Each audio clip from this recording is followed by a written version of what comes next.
Actually मुझे बहुत ही बेचैनी रहती है हमेशा, उसकी वजह से मैं सच बोल रही हूँ। दिन में 4 घंटे, 5 घंटे, 6 घंटे जितने भी मिलते हैं, तो जो क्वेश्चंस मेरे रहते हैं वो मैं यूट्यूब पे सुनती रहती हूँ। और न जाने मैंने कितने गुरुओं के पास जाके खुद बहुत कुछ किया हुआ है। करीबन 12 साल से मैं ये सब ढूंढ रही हूँ, मगर मुझे कुछ लगता नहीं है कि मेरी बेचैनी पूरी गई हुई है। ऐसा लगता है तलाश में ही जा रही हूँ, जैसे कोई समुंदर में प्रवेश करता है मगर गहराई तक पहुँच नहीं पाता। मेरी सिचुएशन वही है, ऐसा मुझे लगता है। जब बेचैनी ज़्यादा होती है तो उसका भी एक फार्मूला है। इसको मैंने बहुत प्रैक्टिकल एग्जांपल से कई बार समझाया लोगों को कि बेचैनी ज़्यादा होने का मतलब एक है कि हमको बातें बहुत समझ में भी आ रही हैं, हम एक बैलेंस्ड लाइफ भी जीते हैं, और फिर भी एक बेचैनी महसूस करते हैं अंदर। ये उस बेचैनी की बात कर रहा हूँ। एक कोई न्यूरोटिक बेचैनी में है, वो ऑल द टाइम बेचैनी में है, तो उसकी बात नहीं कर रहा हूँ मैं समझा रहा हूँ, मैं उसी की बात कर रहा हूँ। तो न्यूरोटिक बेचैनी तो ऑब्सेसिव कंपल्सिव डिसऑर्डर की तरह से हो गई कि बेचैनी अब ये उठाया रखा, फिर उठाया रखा, वहाँ भागे, दरवाज़ा खोला, फिर आए, फिर किताब खोली, फिर दरवाज़ा खोला, पंखा खोला, बंद किया, तो वो तो ऑब्सेसिव कंपल्सिव डिसऑर्डर हो गया, ओसीडी में कन्वर्ट हो गया। लेकिन एक पूरी दुनिया तो कहती है कि ये तो बड़ा शांत और सुखी, बड़ा सेटल्ड इंसान है, लेकिन हमारे अंदर तो ज्वालामुखी चल रहा है अंदर, पता ही नहीं किसी को, वोल्केनो बिल्कुल इरप्ट होने पे बैठा हुआ है। तो इस सिचुएशन को मैं कहता हूँ एक फॉर्चुनेट सिचुएशन है, और ये तभी होती है जब हम कहीं नियर बाई होते हैं, आसपास होते हैं, हम सोर्स के कहीं आसपास होते हैं, लेकिन सोर्स की अभी अवेकनिंग नहीं आई है, लेकिन हमारे कहीं उस अवेकनिंग के आसपास, अदरवाइज बेचैनी नहीं होती। एग्जाम्पल इसका बहुत सिंपल मैं हमेशा देता हूँ। जैसे जब मैं लखनऊ आया पहली बार, तब का एग्जाम्पल है। लखनऊ यूनिवर्सिटी में मुझे जाना था, हॉस्टल बुक हो गया था मेरा, तो अपने टाउन से उठा, पहली बार लखनऊ आया।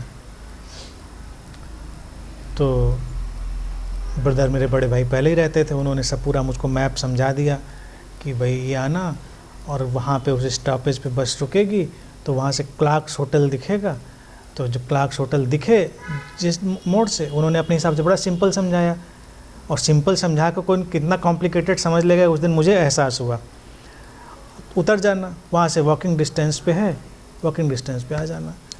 अब आज मैं जब कई बार गुजरता हूँ तो मैं हैरान होता हूँ कि मैंने कहाँ से इतना, मैं शायद बेचैन रहा हूँगा, एक्साइटेड कि क्लार्क्स देखना है, क्लार्क्स देखना है। मैंने खिड़की झाँक के कहाँ से क्लार्क देख लिया मुझे पता ही नहीं।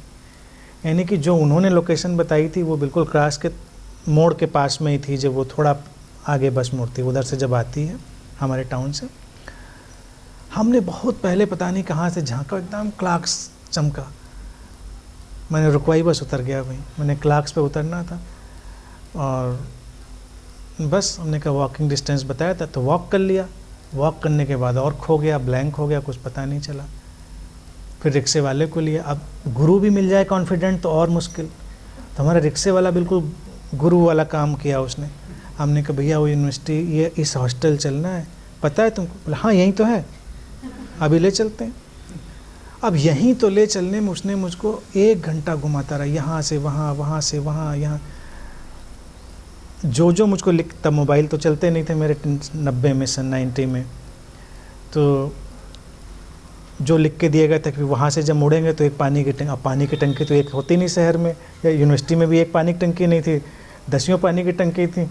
तो वहाँ से आएंगे तो पानी की टंकी दिखेगी, तो वहाँ से फिर मुड़ जाना। तो हम पहुँचे और एक कोई पानी की टंकी दिखे, हमको वहीं से मुड़ जाए। और हमारा जो गुरु रिक्शे वाला और कॉन्फिडेंट बोले हाँ यही पानी की टंकी भैया है। उसने घंटे भर घुमाया, घंटे भर के बाद बामुश्किल पूछा पाछा तो उसने पहुंचाया हमको। जब पहुंचाया तो जो मोड़ उसने लिया लास्ट में, बिल्कुल सिंपल सा मोड़ था, हमने कर लो, ठीक उसके पहले से मुड़ जाता था वो, उस जहाँ से मुड़ना था उसके पहले वो बदल देता था। बोला नहीं अब नहीं मिलेगा ये। तो उस दिन मैंने देखा कि सबसे ज़्यादा जो बेचैनी और सबसे ज़्यादा जो ये जलेबी की तरह से घूमना होता है, तब जब हम बिल्कुल सोर्स के नज़दीक होते हैं। जब हम दूर होते हैं तो बड़े कॉन्फिडेंस से चले आते हैं, दूर से चले, अच्छा वहाँ जा रहे हैं, खटाक से उतरे, वहाँ गए। इसको आप ऐसे भी देखिए, आप अपने पुणे से चलें, यहाँ आए लखनऊ में, अब तो सब डिजिटलाइज्ड हो गया, गूगल बाबा की मदद से हम लोग सब सर्च कर सकते हैं। लेकिन आप पुराने ज़माने को अगर अभी विजुलाइज़ करिए उदाहरण में कि जब आपके पास केवल रिटन एड्रेस है और ये गूगल मैप वगैरह अवेलेबल नहीं है, तो आप पुणे से लखनऊ आने तक में कोई कॉन्फिडेंस लूज़ नहीं हुआ, कोई बेचैनी नहीं होगी। लखनऊ से आप एयरपोर्ट स्टेशन जहाँ से कहीं पे होंगे, जो मेन लोकेलिटी होगी, जैसे मान लीजिए आपको हज़रतगंज एरिया था, हज़रतगंज एरिया तक आने में आपको कोई बेचैनी नहीं होगी, आप खटाक से हज़रतगंज तक आ जाएंगे पूरे कॉन्फिडेंस से। फिर आप जब अशोक मार्ग, गोखले मार्ग, राणा प्रताप मार्ग कहीं इनके आसपास पहुंचेंगे तब आपका कॉन्फिडेंस शेक हो जाएगा। फिर आप किसी से पूछेंगे कि, और जनरली आप राणा प्रताप मार्ग पर 2-3 घर पहले आके ज़रूर पूछने में लग जाएंगे। पहले आप चले आ रहे हैं बिल्कुल शान से बिंदास के ढूंढ लेंगे, लेकिन फिर घर के 2-3 घर पहले हिम्मत टूट जाती है, फिर आप पूछ लेते हैं। कहीं भी वॉच करिए, मैंने देखा ठीक अपनी मंजिल से 2-3 कदम पहले, 2-3 घर पहले इंसान हताश हो जाता है और फिर पूछता है किसी से, बेचैन हो जाता है। तो इससे मैंने फार्मूला ये डिराइव किया कि जब बेचैनी होती है और जब हताशा होती है इंसान को, तब उसको 4 कदम और चलना चाहिए। किसी से पूछने के बजाय, बेचैन होने के बजाय 4 कदम और चलिए। ये बेचैनी आई है तो शायद आप सोर्स के कहीं नज़दीक हैं, तो बजाय कि इधर उधर हाथ पैर मारिए, हमारे रिक्शे वाले गुरु की तरह किसी को पकड़ लीजिए जो आपको गोल गोल घुमाए।